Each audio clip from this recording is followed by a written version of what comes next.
confirmados, o estado do Rio 75 casos confirmados, 65 deles aqui na capital, daí a preocupação de isolar o Rio de Janeiro das outras cidades da região metropolitana, né? Então a partir de amanhã as viagens rodoviárias intermunicipais estão suspensas, estão proibidas. Muitos desses ônibus vêm parar aqui na Central do Brasil, onde a partir de agora só vão poder sair os trens.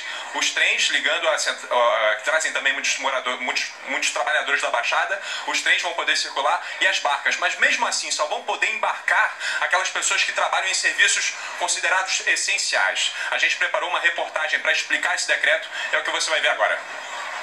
O decreto passa a valer a partir de amanhã. Uma das medidas de maior impacto é a suspensão do transporte de passageiros entre a capital e os 21 municípios da região metropolitana. Ônibus, vans, carros de aplicativo, nenhum deles vai poder entrar ou sair do Rio. A exceção são os trens e as barcas, que vão operar com restrições. Apenas alguns passageiros vão poder embarcar. São pessoas que trabalham em setores que não podem parar durante essa crise, como farmácias, hospitais, supermercados e segurança pública. E mesmo assim, para embarcar, esses trabalhadores vão precisar mostrar algum comprovante, crachá, contra-cheque ou a carteira de trabalho. O embarque vai ser feito por triagem. As pessoas, num primeiro momento, vão ter que mostrar a carteira de trabalho, ou o crachá funcional, ou um contra-cheque, para que se perceba, né, que as pessoas são daqueles setores essenciais. Porque o sistema não teria capacidade de fazer o transporte normal de um número muito grande de pessoas. Cuidadores de idosos também fazem parte dessa lista de exceção. Mas o governo do estado prevê dificuldades na identificação desses profissionais. É muito difícil você conseguir comprovar um vínculo com um trabalhador informal. A maioria desses trabalhadores, dos cuidadores, são informais. Para esses, nós ainda não temos uma solução. Para aqueles que forem de empresas formais, aí tudo bem. Também estão proibidas as chegadas e partidas de ônibus para São Paulo, Minas, Espírito Santo, Bahia, Distrito Federal e para todos os estados que decretaram situação de emergência ou que têm a circulação do vírus. Mas a Agência Nacional de Transportes Terrestres, a ANTT, afirma que a competência para suspender a operação de transporte rodoviário de passageiros interestadual e internacional é exclusivamente dela. A proibição também vale para os portos e aeroportos. O governo do estado diz que estão suspensos voos internacionais e domésticos e também a atracação de cruzeiros que tenham passado por lugares onde o vírus esteja circulando. Mas somente as agências federais de transportes é que têm o poder para tomar essas medidas. Num outro decreto, publicado na terça-feira, o governo do estado já tinha determinado o fechamento de shoppings, cinemas, teatros, academias e o cancelamento de eventos com aglomerações. Para bares e restaurantes, a orientação é a mesma, abertos, mas com apenas 30% da capacidade. Também já estava proibido frequentar piscinas públicas, lagoas e principalmente praias. O Globocop flagrou a Polícia Militar atuando nas areias hoje de manhã. Este grupo ficou reunido a noite toda e, pelo visto, ainda não acordou. O momento é sério e a recomendação é clara: fiquem em casa. Tem gente que se recusa a entender, Danilo, mas tem outras medidas... Pois é, algumas determinações são... Ele não ouviu. Oi, tudo bem, Danilo? Peraí, tem outras medidas para entrar em vigor também, né? Ligadas ao transporte público principalmente. Vai, agora é com você, vai nessa.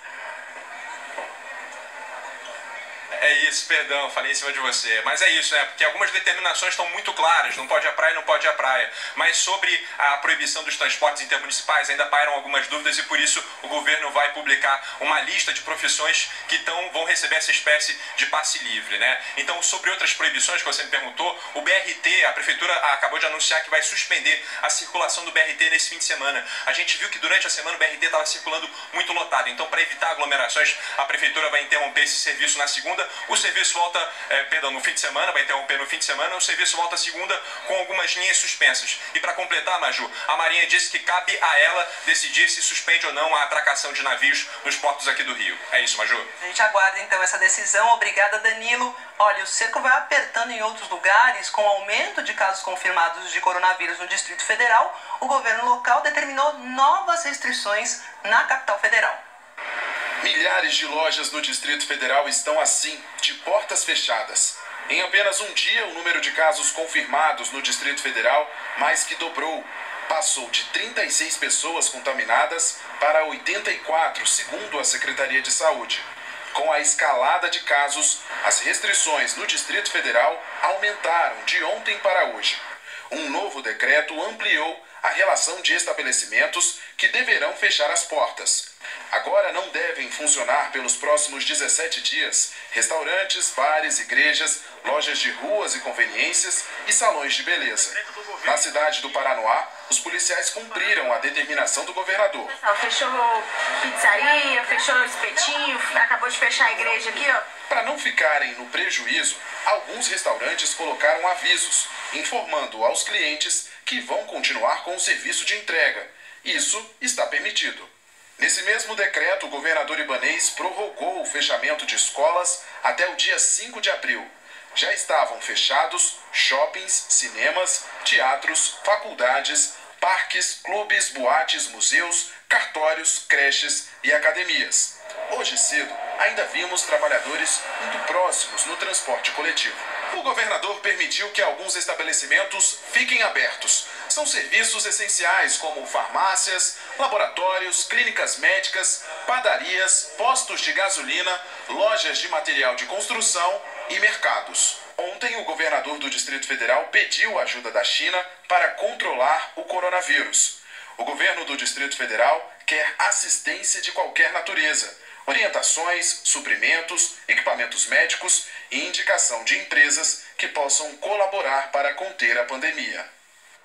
Só que tem uma coisa, esse pedido aí de ajuda do governo do Distrito Federal vem em meio a uma crise diplomática entre o Brasil e a China. A Embaixada da China insiste num pedido de desculpas do deputado Eduardo Bolsonaro sobre a acusação do país ter escondido informações a respeito do novo coronavírus. A gente vai a Brasília falar com a repórter Gioconda Brasil. Oi, Gioconda, boa tarde. Hoje cedo o presidente Jair Bolsonaro comentou sobre esse assunto na saída do Alvorada, né? Oi, Maju, boa tarde para você, boa tarde para todo mundo. É isso mesmo, ele disse na saída do Palácio da Alvorada que para ele não há problemas entre o Brasil e a China. Agora, o que provocou, né, esse mal-estar diplomático entre os dois países foram as declarações postadas em redes sociais pelo deputado Eduardo Bolsonaro, do PSL, que, além de ter dito que a China escondeu informações, responsabilizou a China pela pandemia de coronavírus. A Embaixada da China e também o embaixador chinês reagiram prontamente de forma dura, disseram que o deputado contraiu um vírus mental que está atrapalhando as relações entre Brasil e China, a amizade entre os dois países. O ministro de Relações Exteriores, que é a principal autoridade da diplomacia brasileira, colocou mais lenha na fogueira. Ontem ele divulgou uma nota dizendo que o embaixador considerou a postagem do embaixador da China ofensiva em relação ao país. Vamos ver como foi o passo a passo desse mal-estar diplomático gerado em função dessas postagens em redes sociais.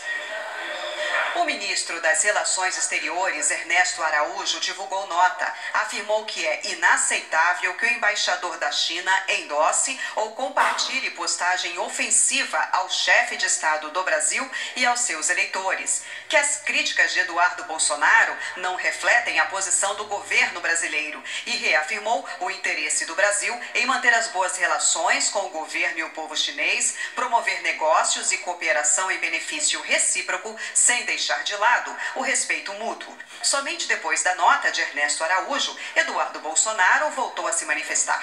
Afirmou que jamais ofendeu o povo chinês e esclareceu que compartilhou postagem que critica a atuação do governo chinês na prevenção da pandemia, principalmente no compartilhamento de informações que teriam sido úteis na prevenção em escala mundial.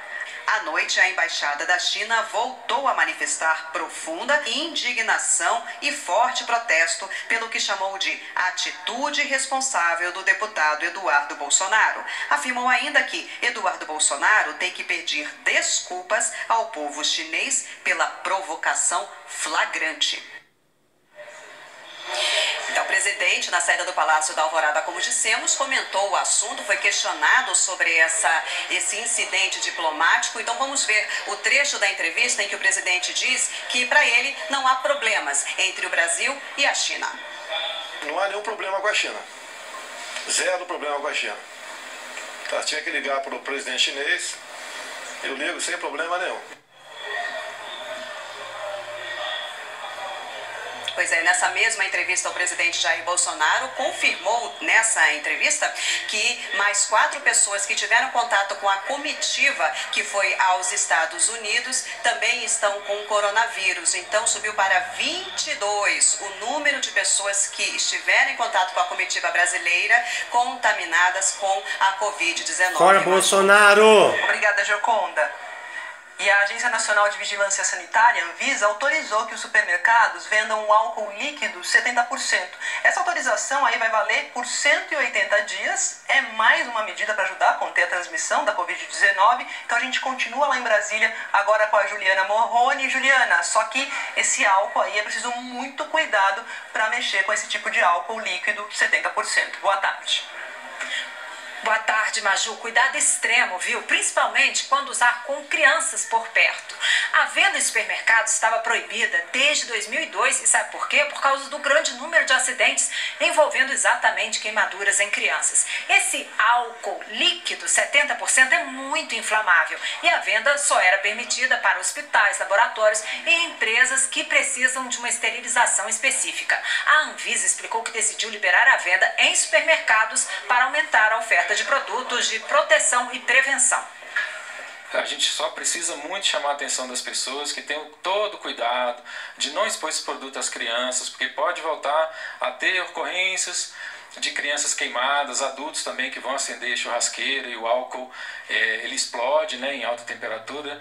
E o principal motivo da gente proibir o álcool na forma física líquida foi preservar a saúde das pessoas. E a gente, como é uma medida extrema e temporária para esse momento em que a gente está vivendo, esse cuidado é super importante.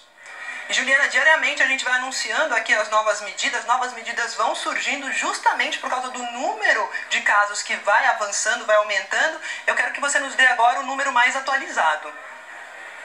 Eu tenho aqui, Maju, segundo o Ministério da Saúde, são 621 casos confirmados. As secretarias estaduais de saúde registraram 654 casos confirmados em 23 estados e no Distrito Federal. Mato Grosso e Amapá registraram os primeiros casos, 7 pessoas morreram por Covid-19. O Ministério da Saúde anunciou novas medidas para evitar a propagação do novo coronavírus e vai adotar um protocolo diferente, onde houver transmissão sustentada, que é aquela que quando é transmitido de pessoa para pessoa, sem que uma delas tenha viajado para países de risco. O paciente que estiver com sintomas receberá uma máscara imediatamente e será levado para uma sala de isolamento com aparelhos respiratórios. Os mais velhos, com doenças crônicas e grávidas, terão prioridade. O paciente será rapidamente entrevistado e atendido. Quem estiver com sintomas leves será medicado na hora. Quem tiver qualquer dificuldade respiratória será tratado como caso suspeito de Covid-19. Parentes e acompanhantes dos pacientes também receberão atestado médico e deverão ficar em casa em quarentena. Casos graves serão encaminhados imediatamente para um hospital. Agora, Juliana, você citou aí as medidas de saúde, mas tem também as medidas econômicas. O governo anunciou aquele complemento de renda para o trabalhador que tiver